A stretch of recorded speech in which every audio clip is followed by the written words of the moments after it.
नमस्कार। आज वीडियो बहुत ही ज़्यादा महत्वपूर्ण है क्योंकि बात हमारे घर की है, बात हमारे बच्चों की है और विशेष तौर पे बलरामपुर के आसपास के जनपद के बारे में है। इस वक्त बाहर से आए हुए बहुत ही ज़्यादा अनजान लोग जो कि बलरामपुर में नित्य दिन गलत कार्य कर रहे हैं। गलत कार्य का मतलब अपहरण, चोरी, और हर एक वर्ग के लोग इससे परेशान हैं।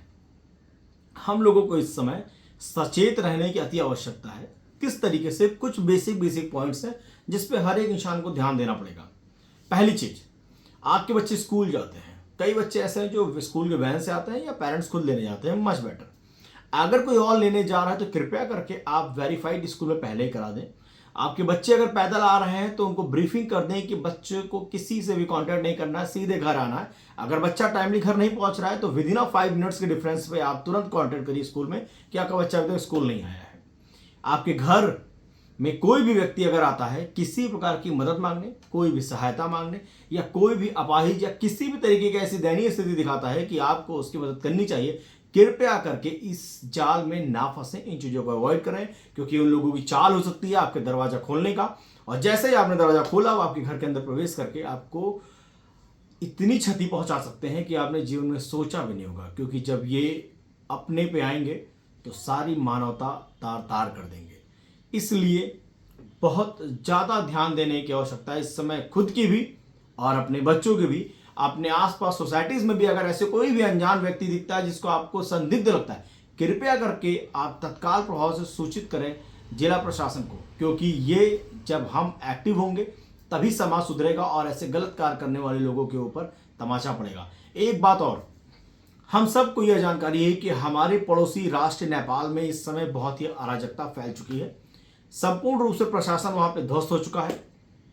जब भी किसी सीमावर्ती क्षेत्र, राज्य या देश में कोई भी ऐसी आपदा आती है तो उसके बगल से सटे हुए जनपद या बगल से सटा हुआ देश सबसे पहले प्रभावित होता है। हम बलरामपुर नेपाल के सबसे क्लोजेस्ट में आते हैं और वहां से आने जाने का सबसे आसान मार्ग है। बहुत सारे रोड्स हैं जो बॉर्डर लॉक ही नहीं है, ओपन बॉर्डर है, लोग बहुत आसानी से आ सकते हैं।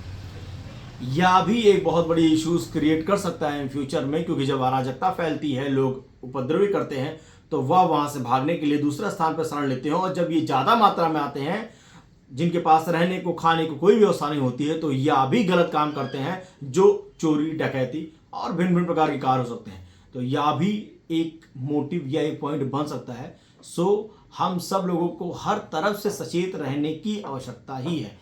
ऑलरेडी इंडियन गवर्नमेंट ने बॉर्डर्स पे काफ़ी ज़्यादा एक्टिवनेस कर दी है, लेकिन उसके बाद भी बहुत सारे रेंज ऐसे हैं, बहुत सारी चीज़ें ऐसी है जहाँ से इजी वे में लोग आ सकते हैं। सो हमको खुद सचेत रहना है, अपने परिवार को सेव रखना है, बच्चों को सेव रखना है और सबको यह जानकारी देते रहना है। कृपया जरूर आप लोग इस चीज़ को साझा करें और अपने हित मित्र, भाई बंधुओं का ध्यान रखें, क्योंकि हम सब लोगों को एक साथ रहना है। और यह अच्छा हुआ है जब आप सबको एक साथ की मदद करते हुए चलना है एक साथ। जय हिंद।